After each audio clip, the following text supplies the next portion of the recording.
It's Premier League Wacky Races Stage 33 Grand National Special. Arson has gone into an early lead, but Andy Carraway's injured is mounting a comeback. And that's not the only thing he's mounting today as the Irons come from behind. Hiddink is searching for his absent captain. Good luck with that, Gus. It's Ladies' Day. Here cometh the Iceman. And just like Mo Salah, Romelu Lukaku and Pile of One Quadrado, Hiddink has been frozen out of Chelsea. And Pars is punching his way to a rare victory, confirming what we all knew: this Newcastle horse is totally lame.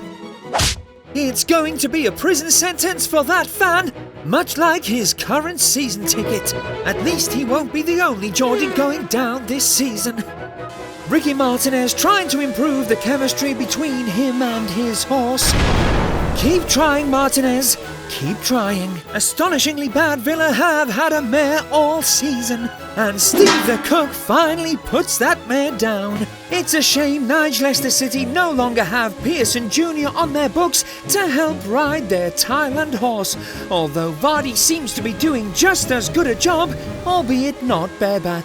Klopp is giving his Divockary GG another run out today, and he's fired Klopp to victory. Oh dear, I'm not sure Pulis realises he should be riding a horse, not his sidecar Baron Rhino. And it also seems Man Shaky's owners have failed to enter a valid car as well.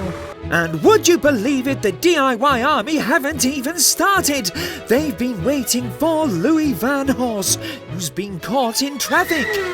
He's passed him once, twice, 3 times in a matter of moments. And it's Leicester City who look set to rule the world, or Europe at least, as they cross the finish line. Why was the Man United bus really late? Write your Premier League conspiracy below. And thanks to everyone who is submitting caption translations, you are very kind. If you want to submit translations, hit CC below. They take a few days to show up once you enter them, and thanks if you can. It means more people can understand what the hell is going on.